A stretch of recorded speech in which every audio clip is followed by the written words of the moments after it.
안녕하세요. 구글 클라우드 온보드 서울 행사에 오신 여러분들 모두 환영합니다.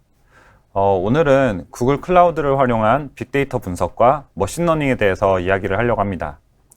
평소에 클라우드나 빅데이터, 머신러닝 등의 주제에 관심이 있으셨다면 오늘 의미 있는 시간이 되실 수 있을 것 같아요. 먼저 제 소개를 드리고 시작하겠습니다. 저는 구글에서 클라우드 컨설턴트로 일하고 있는 리오라고 합니다. 이렇게 만나뵙게 되어서 반갑습니다. 오늘 행사는 저를 포함해서 구글에서 테크니컬 어카운트 매니저로 일하고 계신 김태범 님이 함께 세션을 진행할 예정입니다. 그럼 오늘의 일정에 대해서 먼저 살펴보겠습니다. 오늘 세션은 크게 총 4개의 모듈로 구성이 되어 있는데요. 첫 번째 모듈에서는 GCP를 활용한 빅데이터 및 머신러닝 소개라고 하는 주제로 좀 전반적인 내용을 여러분들께 소개해 드리려고 합니다. 그리고 아마 약 10분 정도 휴식을 가진 다음에 두 번째 모듈, GCP를 활용한 빅데이터 분석에 대해서 여러분께 전달드릴 예정입니다. 이 2개 모듈은 저랑 같이 함께 진행할 예정이고요. 그리고 30분 정도 휴식 시간 및 점심시간을 가지고 오후 1시부터 세 번째 모듈, GCP를 활용한 데이터 파이프라인 및 시각화, 그리고 마지막으로 GCP를 활용한 머신러닝이라는 주제로 김태범 님께서 세션을 진행해 주실 예정입니다. 총 4시간 정도로 진행되는 이벤트인데요. 오늘 세션에서 굉장히 다양한 내용들을 다룰 예정이니까요.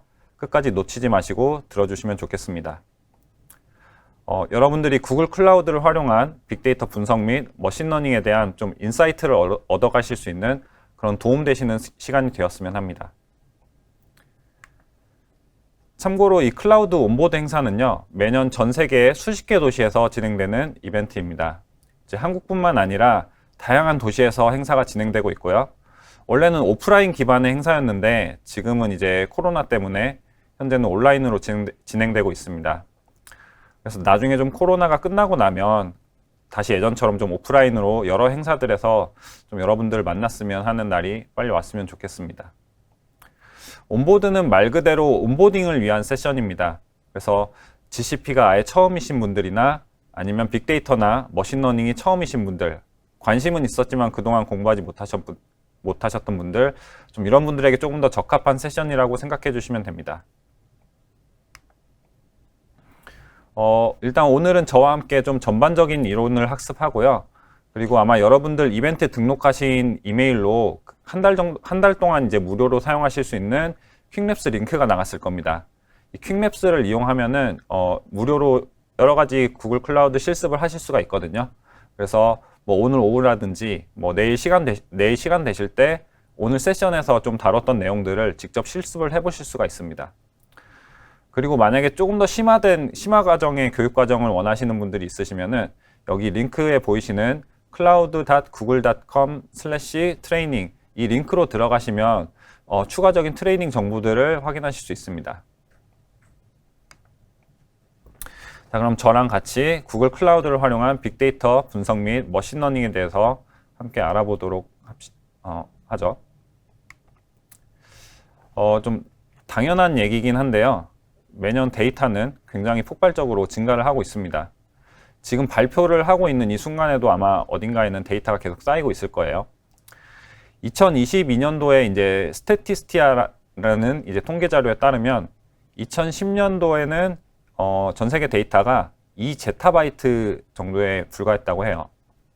불과하다는 말을 쓰기에는 여전히 큰 데이터긴 하지만 2010년에는 2제타바이트였다면 2021년에는 작년에는 79제타바이트로 늘었다고 합니다. 그리고 저희가 코로나 팬데믹 이후에 이제 뭐 리모트 워킹이라든지 뭐 영상 콘텐츠라든지 비대면 온라인 강의 같이 다양한 데이터의 증가로 이 데이터 증가 속도는 더욱더 가속화될 것이라는 연구 결과가 있습니다. 그래서 이 통계 자료에서는 2025년에는 약 한 180제타바이트 정도의 데이터가 생성될 것으로 예측하고 있습니다. 저희가 이 제타바이트라는 단어가 워낙 큰 단위다 보니까 생소하실 수 있는데 테라바이트로 하면은 약 10억 테라바이트 정도가 된다고 보시면 될 것 같습니다. 데이터가 증가한 만큼 이제 데이터 분석과 이제 데이터를 활용하는 거에 대한 수요도 함께 증가를 했겠죠. 마찬가지로 통계 자료에 따르면은 2021년 작년 기준으로 미국 기업 중에 거의 절반에 가까운 48.5%가 이미 빅데이터와 AI, ML 기술을 도입하였다고 합니다. 데이터 분석 수요가 늘어나면서 자연스럽게 데이터 분석가, 데이터 엔지니어, 그리고 데이터 사이언티스트의 수요도 함께 증가했습니다. 이제 보통 데이터 엔지니어는 이제 데이터 분석에 좀 기초를 마련하는 일들을 합니다. 또 이거를 토대로 분석가가 이제 데이터 분석을 하거나 뭐 ML 엔지니어들이 머신러닝 모델을 적용해서 실질적인 문제를 푸는 일들을 하게 됩니다. 또 이 밖에도 좀 더 객관적인 의사결정을 위해서 이제 데이터 기반 의사결정에 대한 이런 니즈들도 점점 늘고 있습니다.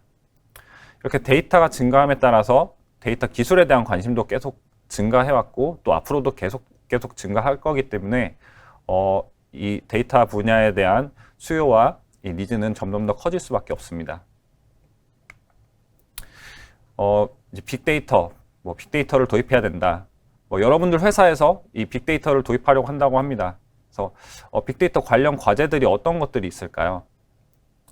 기존 데이터 워크로드를 이제 마이그레이션 한다든지 대규모 데이터 세트를 분석을 한다든지 또는 준실시간 데이터 기반 의사결정을 위해서 스트리밍 데이터 파이프라인을 구축을 한다든지 또는 머신러닝을 적용해서 특정 문제를 해결하는 그런 과제들이 있을 겁니다.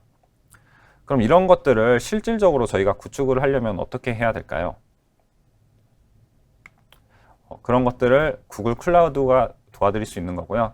이런 빅데이터 과제들을 해결할 수 있도록 구글에서는 굉장히 다양한 서비스들을 제공을 하고 있습니다. 그래서 저희 모듈 1에서는 이런 빅데이터 머신러닝 관련된 여러 가지 프로덕트들 그리고 그 서비스들의 기반이 되는 인프라에 대해서 간단히 설명을 드릴 거고요. 그리고 또 이미 이 구글 클라우드를 활용해서 빅데이터 과제들을 해결하신 그런 여러 고객 사례들도 함께 소개를 드릴 예정입니다. 그리고 모듈 2에서는 완전 관리형 데이터베이스 서비스인 클라우드 SQL 그리고 관리형 스파크 하둡 서비스인 클라우드 데이터 프락을 사용해서 제품 추천 기능 구현을 하는 것에 대해서 알아볼 예정입니다. 모듈 3에서는 클라우드 펍섭 그리고 데이터 플로우, 데이터 스튜디오를 활용해서 실시간 데이터 파이프라인을 구축하고 비즈니스 인사이트를 얻는 방법에 대해서 설명드릴 예정입니다. 마지막으로 모듈 4에서는요, 빅쿼리 ML을 사용해서 재방문 고객을 분류하고 또 어떻게 구매 예측을 하는지에 대해서 알아볼 예정이고요. 그리고 또 그 ML API, AutoML을 사용해가지고 어떻게 이미지를 분류하고 활용하는지에 대해서 알아볼 예정입니다. 굉장히 재밌는 내용들이 많이 준비가 되어 있으니까요. 첫 번째 모듈뿐만 아니라 마지막 모듈까지 끝까지 들으시고 많은 내용 얻어가셨으면 좋겠습니다. 먼저 빅데이터 및 머신러닝 제품의 기반이 되는 구글 클라우드 플랫폼의 인프라에 대해서 살펴보고 빅데이터, 머신러닝 제품들에 대해서 간략히 설명을 드리려고 합니다. 그리고 마지막에 GCP를 활용한 이제 고객 구현 사례들도 이제 살펴볼 예정입니다. 저희가 이제 구글 클라우드 인프라에 대해서 얘기를 할 때마다 이제 빼놓고 이야기할 수 없는 것들이 있어요. 이게 구글이 어떤 회사인지에 대해서 먼저 얘기를 해야 됩니다. 많은 분들이 아시겠지만 구글은 이제 저희가 미션이 있어요. 구글의 미션은 전 세계 정보를 체계화하고 누구나 이용할 수 있는 유용한 정보로 만든다라는 미션을 가지고 있습니다. 그래서 저희가 유튜브라든지 구글 플레이라든지 구글 맵스나 이제 지메일 같은 거의 10억 명 이상의 사용자가 사용하는 이런 다양한 서비스들이 있는데요. 이미 굉장히 오래전부터 이런 서비스들을 클라우드 기반으로 운영을 해오고 있습니다. 그래서 저희가 구글 클라우드를 이제 서비스 출시를 하기 전부터 이미 다양한 서비스들을 클라우드 기반으로 운영을 해왔기 때문에 이 클라우드에 대한 노하우들을 계속해서 축적을 해왔고요. 또 이렇게 대규모 유저가 사용하는 서비스이기 때문에 이런 클라우드 노하우뿐만 아니라 굉장히 탄탄한 인프라를 갖추고 있습니다. 그럼 이제 오늘 주제인 이제 빅데이터랑 ML에 대해서 고려할 때 어떤 인프라들이 있는지 한번 살펴볼게요. 저희 빅데이터랑 머신러닝 제품들은 크게 이제 4가지 정도 나뉘는 인프라 위에 올라가 있는데요. 첫 번째가 컴퓨팅 성능, 스토리지, 네트워킹, 이제 보안 인프라가 있습니다. 하나씩 한번 살펴볼게요. 먼저 컴퓨팅 성능에 대해서 살펴보겠습니다. 이제 빅데이터 작업을 처리하기 위해서는 굉장히 많은 컴퓨팅 성능이 필요합니다. 왜 방대한 컴퓨팅 성능이 필요할까요? 한 가지 예를 들어보면요. 저희가 한 4년 정도 전에 구글 포토팀이 모션 포토라고 하는 기술을 개발을 했습니다. 이제 옆에 움직이는 사진을 보시면은 이제 여러분들이 핸드폰 카메라로 촬영을 할 때 이제 손이 흔들릴 수 있겠죠.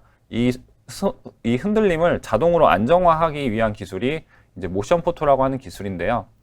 이제 다들 스마트폰을 가지고 계시고 사용을 해보셨을 기능이기 때문에 많이들 익숙하시겠지만 실제로 이렇게 움직이는 사진으로 봐보니까 조금 신기하긴 하죠. 자, 이 기술의 머신러닝 모델에는 어떤 데이터 소스들이 필요할까요? 기본적으로 이제 이미지니까 이제 이미지 프레임이 필요하고요. 그리고 뭐 스마트폰의 자이로스코프, 또 카메라 렌즈 움직임에 대한 뭐 시계열 데이터 이런 것들이 필요할 겁니다.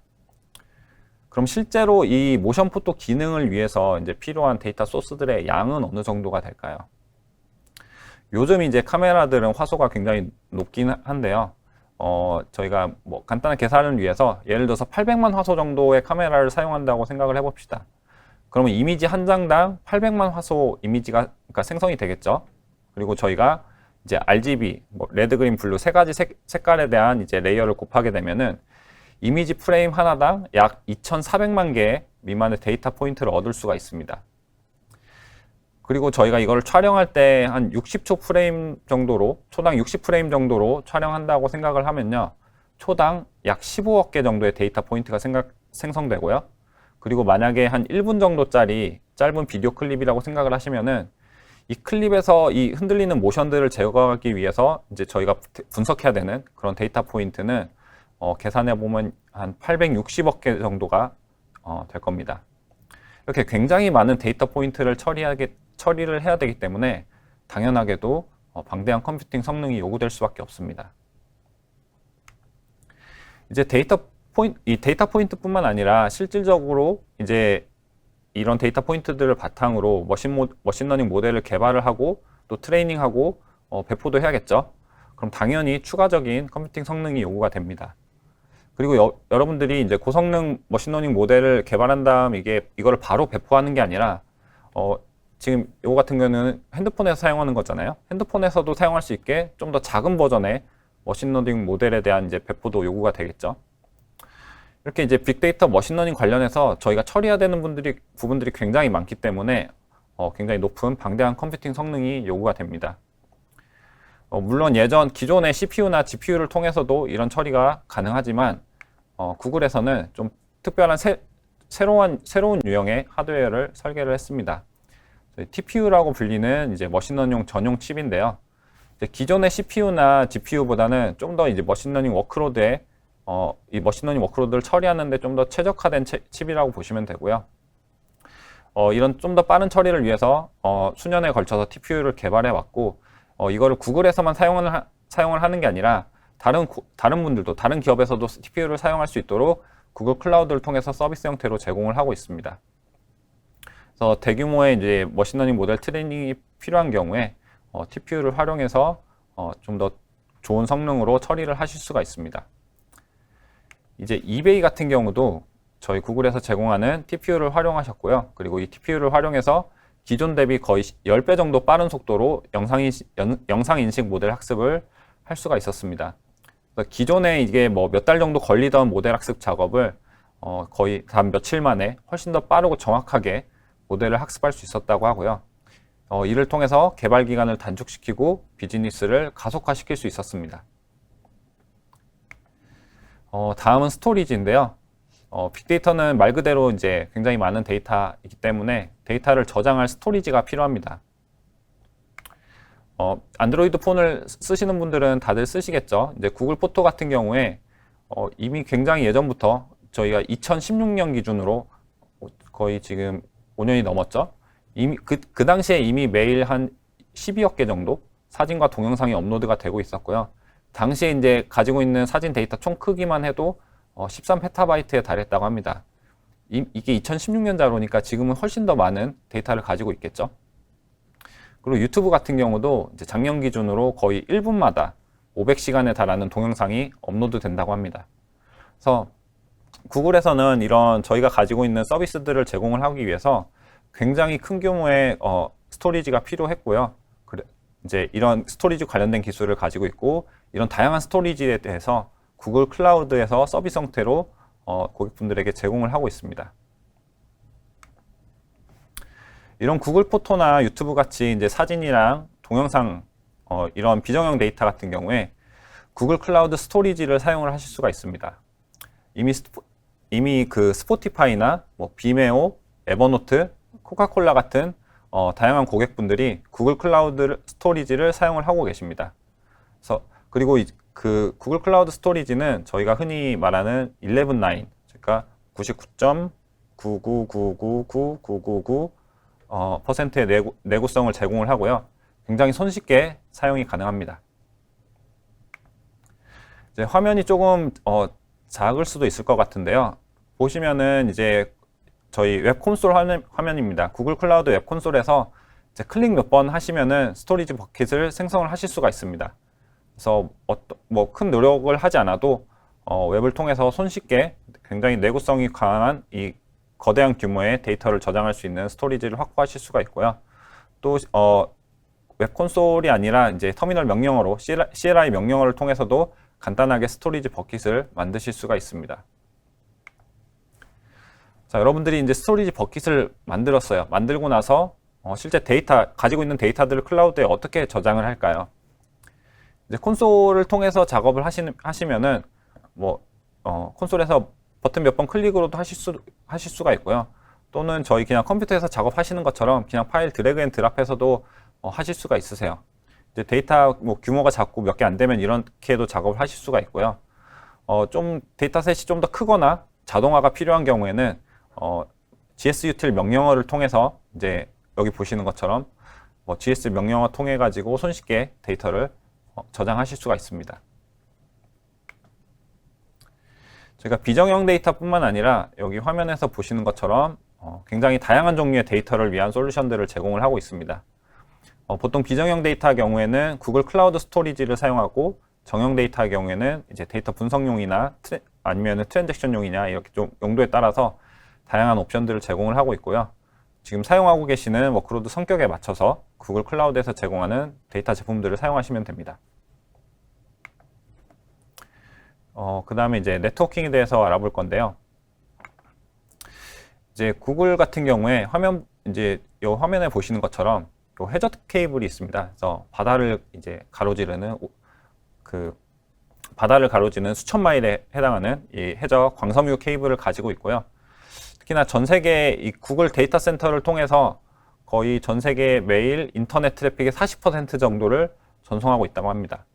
지구상에서 가장 큰 네트워크고요. 계속해서 성장해 가고 있습니다. 그래서 앞서 보셨던 컴퓨팅, 스토리지뿐만 아니라 이 네트워크의 경우에도 얼마나 구글이 많은 노하우를 가지고 있는지를 짐작하실 수 있을 겁니다. 이제 특히 빅쿼리 아키텍처로 많이 소개가 되고 있는데, 저희가 컴퓨팅과 데이터를 분리해도 전혀 문제가 되지 않을 만큼 충분한 내부 네트워크를 가지고 있어요.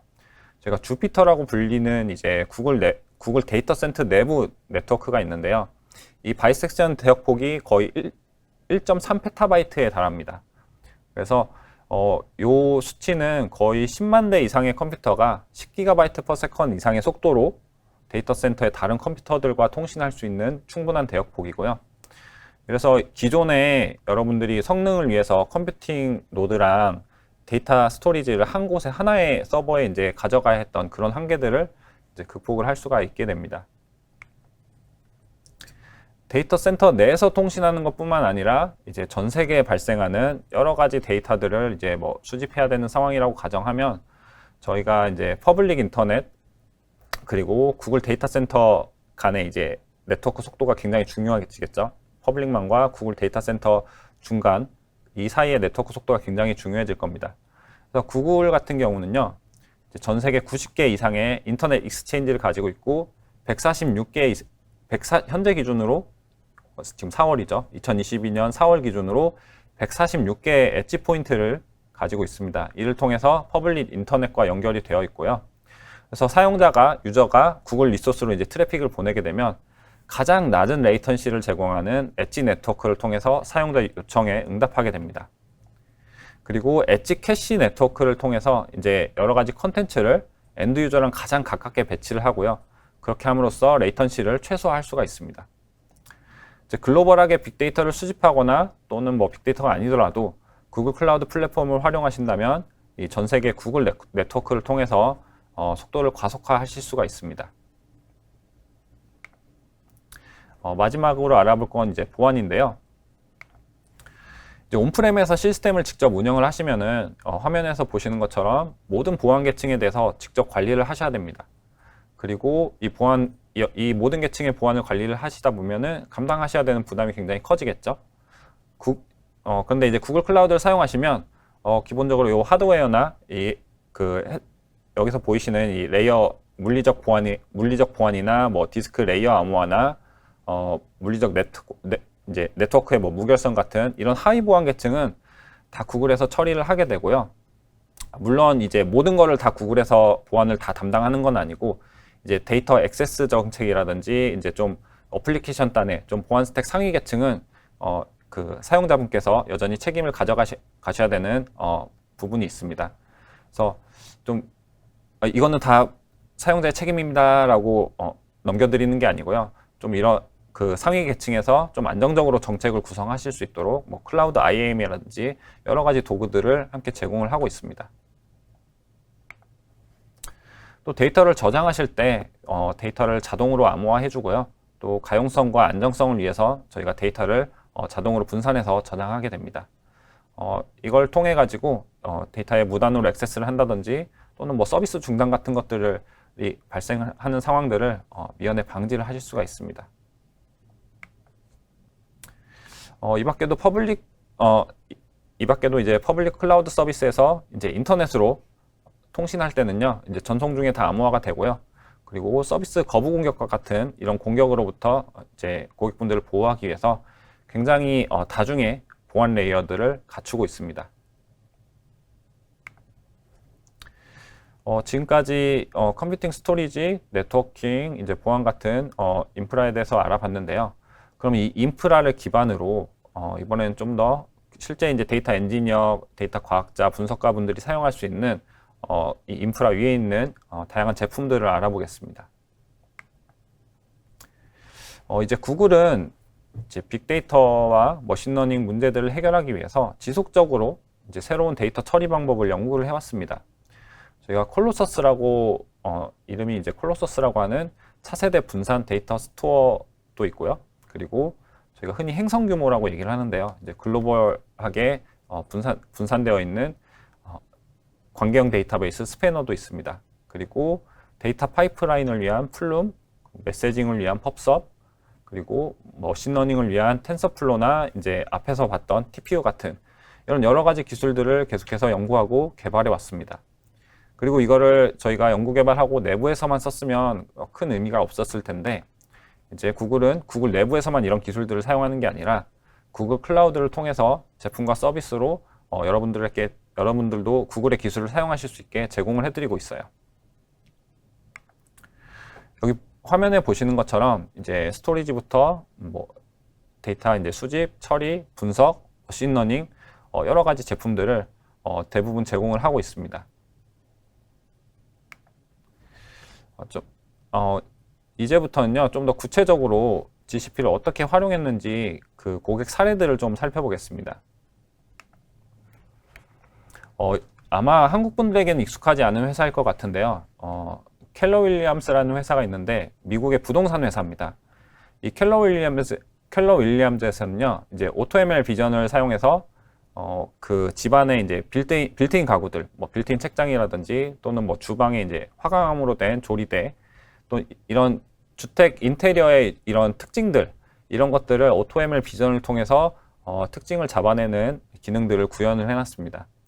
그래서 이 켈러 윌리엄즈의 이제 부동산 중개인이 새로운 주택을 뭐 인스펙션을 간다고 하면 이제 그 주택에 들어가서 핸드폰을 사용해서 이렇게 비디오 녹화를 하고요.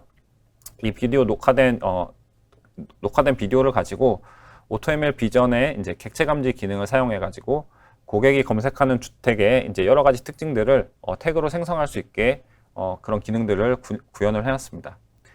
그래서 이미지에서 이제 특성을 추천하는 클래시피케이션 문제에 대해서 이 AutoML 비전을 사용하게 되었고요. 그래서 이런 기능들을 통해서 실제 이제 그 부동산 중개인이 에이전트가 좀 더 주택을 더 빨리 리스팅도 할 수 있고, 이제 사용하는 사용자, 구매자 입장에서도 내가 원하는 특징들을 가지고 있는 주택들을 검색을 할 수가 있게 되었습니다.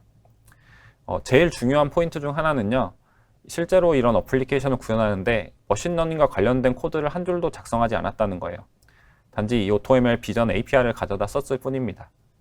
그래서 이 AutoML 비전에 관한 이제 좀 더 자세한 이야기는 저희가 마지막 모듈에서 다룰 예정입니다. 그래서 그 마지막 모듈에서는 이 AutoML 비전을 통해서 어떻게 모델을 만드는지 이런 방법들도 보여드릴 예정이고요. 비슷한 사례로 하나가 더 있는데요. 이제 큐피라는 회사는 이제 이유식 회사입니다. 영국의 이제 이유식 제조 회사인데, 큐피에서는 AutoML 비전을 사용해서 이 이유식에 들어가는 감자 큐브, 저품질의 이제 감자 큐브를 감지해내는 솔루션을 구축을 했습니다. 그래서 보통 이런 공장 제조 과정에서 이런 불량품 검출은 이제 사람이 많이 하게 되잖아요. 그래서 다 굉장히 노동 집약적이고 많은 자원이 들어가는 일인데, 이걸 머신러닝으로 대체함으로써 굉장한 비용과 부담을 줄이게 되었습니다. 마지막으로 알아볼 사례는 이제 영국의 온라인 식료품 슈퍼마켓인 이제 오카도라는 고객 사례입니다. 이제 오카도에서는 NLP, 저희가 이제 Natural Language Process, 자연어 처리라고 하죠. 이 자연어 처리를 활용해서 고객의 이메일을 이제 분석을 하고 고객의 감정과 이 메시지 내용에 따라서 적절한 부서로 이 메일을 라우팅하는 프로세스를 구축을 했습니다. 그래서 이 중앙 부서에서 일일이 메일을 이렇게 확인을 하고 포워딩을 매뉴얼하게 하는 게 아니라 이 NLP를 통해서 이제 적절한 부서로 자동으로 이제 메일을 매핑하고 포워딩하기 때문에 좀 불필요한 커뮤니케이션도 줄이게 되고, 이제 고객의 서비스 지연도 해소를 하게 되었습니다. 이렇게 다양한 곳에서 GCP 제품을 활용해서 문제를 해결하고 있습니다. 좀 더 구체적인 사례를 마지막으로 하나만 더 살펴보고 넘어갈게요. 이제 아마 동남아시아 쪽 여행 다니시는 분들은 한 번쯤 들어보셨을 이제 서비스인데요. 이제 고젝이라는 서비스가 있습니다. 이제 고젝은 인도네시아의 이제 스타트업인데요. 차량 공유 서비스랑 이제 음식 배달 서비스 같은 것들을 주로 하게 되고, 이 밖에도 이제 뭐 글로서리 쇼핑이라든지 마사지, 하우스 클리닝, 굉장히 다양한 서비스들을 제공하는 이제 메가 플랫폼 서비스입니다. 지금 현재 작년 기준으로 고젝 서비스가 거의 1억 9천만 회 정도의 어플리케이션 다운로드가 일어났고요. 약 42만 명 이상의 판매자와 배송 플랫폼이 연결이 되어 있습니다. 그리고 200만 명이 넘는 운전자가 인도네시아 200개 이상의 도시에서 상품을 배달하고 또 차량 서비스를 제공을 하고 있습니다. 고젝 같은 경우에 하루에 5테라바이트 이상의 데이터를 분석을 한다고 합니다. 사실 이 5테라바이트도 몇 년 전 보도 자료예요. 그래서 아마 지금 훨씬 더 많은 데이터를 분석을 할 겁니다, 하루에. 예를 들어서 약간 이 드라이버 숫자가 200만이 넘는다고 했잖아요. 근데 드라이버한테 10초마다 드라이버 위치를 확인하기 위해서 뭐 핑을 보낸다고 해봅시다. 그러면은 매 10초마다 보낸다고 하면 200만 명에게 분당 약 200만 정도의 핑이 발생합니다. 분당 1200만 번 정도면 하루에 약 160억 번 정도의 핑을 보내는 것과 이제 같은 말인데요. 이제 이렇게 많은 핑을 보냄으로써 이제 운전자한테 이제 어디서 그 라이더 요청이 가장 많은지, 고객 수요가 가장 많은 곳이 어딘지, 또 이것에 도달하는 패스는 어떻게 되는지 이런 안내를 보낼 수 있게 됩니다.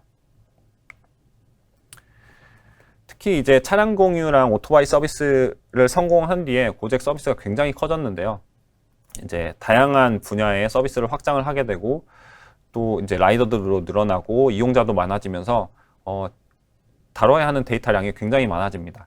그래서 기존에 구축했던 플랫폼으로는 이 빅데이터 플랫폼을 확장하는데 굉장히 큰 어려움을 겪게 됩니다.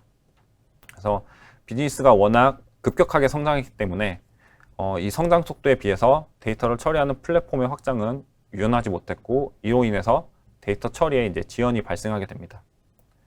그래서 이런 데이터 같은 경우에는 이제 저희가 서두에도 언급을 드렸지만, 이제 경영진에서 좀 데이터 기반으로 의사결정이 굉장히 중요하기 때문에 데이터 처리에 지연이 발생하면 이 특정 문제를 좀 조기에 처리하는데 문제가 발생할 수도 있습니다. 이런 문제에 어려움을 겪고 있었고요. 이런 문제를 해결하기 위해서 이제 고잭에서는 데이터 파이프라인을 GCP로 마이그레이션을 하게 됩니다. 그래서 고잭의 데이터 엔지니어링 팀은 이제 클라우드 데이터 플로우를 사용해서 스트리밍 데이터를 처리하고요. 그리고 이를 바탕으로 실시간 비즈니스 인사이트를 얻기 위해서 구글 빅쿼리를 선택하였습니다. 지금 보시는 아키텍처는 이제 고잭의 데이터 아키텍처를 간단하게 도식화한 건데요. 이제 화면에 보시는 것처럼 이제 모바일 앱이나 또는 이제 온라인, 또 뭐 차량이나 오토바이의 IoT 기기, 여러 가지 소스로부터 이제 클라우드 펍서브, 이제 데이터를 클라우드 펍서브로 보내게 됩니다. 그 뒤에 빅쿼리 또는 빅테이블, 스패너, 클라우드 SQL 같이 다양한 데이터 소스로부터 이제 데이터를 가져와서 이벤트 데이터를 이제 보강을 하게 되고요. 그 다음에 필터링, 뭐 트랜스포밍, 클리닝 이런 작업들을 진행을 하고 이제 데이터 웨어하우스로 사용되는 빅쿼리로 데이터를 스트리밍하는 방식을 구현하였습니다. 이런 방법을 통해서 이제 고잭은 이제 차량 요청, 차량 공유에 대한 이제 공급과 수요 문제를 해결을 했고요. 이제 가장 해결하고 싶었던 문제가 그거였어요. 이제 특정 지역에서 굉장히 많은 라이더 수요가 있는데, 그러니까 굉장히 많은 고객들이 이제 택시나 오토바이 요청을 했는데 실제로 라이더들이 부족한 경우, 이제 이런 것들을 사전에 어떤 위치에서 이런 상황들이 발생하는지 실시간으로 알 수 있냐라는 문제였습니다. 이런 것들을 해결하기 위해서 고잭은 클라우드 데이터 플로우를 사용해서 스트리밍 이벤트 데이터 파이프라인을 구축을 했습니다. 그래서 드라이버 위치를 30초마다 펍서브로 보내고 이제 파이프라인에서 예약자들의 예약 요청 그리고 드라이버 공급 관련된 핑을 다 집계를 하고요. 그리고 고잭의 알림 시스템을 통해서 운전자에게 안내하도록 구현을 하였습니다. 그리고 클라우드 데이터 플로우 같은 경우에는 갑작스레 뭐 유저의 요청이 늘어나거나 파이프라인에서 처리하는 이제 데이터 플로우 파이프라인에서 이런 워커노드 수를 자동으로 관리하기 때문에 수요가 갑자기 늘거나 줄더라도 자동으로 스케일 아웃이 되고 인이 되도록 구현이 되어 있습니다. 지금 보시는 화면은 실제 이제 고잭에서 사용하는 실시간 데이터 시각화한 화면인데요. 여기 보시면 이제 녹색 점들이 새로운 그 라이더를 요청하는 그 고객에서 이제 라이더를 요청하는 모바일 어플이라고 보시면 되고요. 이제 빨간 점이 이제 드라이버를 나타냅니다. 라이더를 나타냅니다. 그래서 여기 맵 중간에 보시면은 위쪽에 보시면 이제 빨간색 원으로 강조되는 부분이 있죠. 자세히 보시면 이게 조그마한 스테이션이 있습니다. 맹가라이 스테이션이라고 이렇게 표시된 부분이 계속 빨간색 원으로 표시가 되고 있는데요. 이제 스테이션 근처에 보시면 녹색 점들만 굉장히 많아요. 그래서 대기 승객들이 굉장히 많은데 실제 빨간 점은 별로 없습니다. 라이더들이 별로 없는 걸 확인하실 수가 있으세요. 이렇게 수요에 비해서 라이더의 공급이 부족한 위치를 이렇게 찾아내서 강조하고 또 라이더들을 이제 수요가 많은 지역으로 이렇게 이동할 수 있게끔 안내를 할 수 있게 되었습니다. 지금까지 고잭 사례를 살펴보았는데요. 모듈 1의 내용은 여기까지 해서 마무리를 하고요. 저희가 잠시 쉬는 시간을 좀 갖고 모듈 2를 진행하도록 하겠습니다. 쉬는 시간 동안에 화장실도 다녀오시고 물도 한 잔 마시시고 잠깐 휴식 시간 취하신 다음에 모듈 2에서 이어서 저랑 같이 또 진행을 할 예정이고요. 앞에서 저희 모듈 1에서 다룬 내용들을 조금 더 구체적으로 살펴볼 예정입니다. 끝까지 시청해 주셔서 감사하고요. 나가지 마시고 모듈 2에서 다시 뵙도록 하겠습니다. 감사합니다.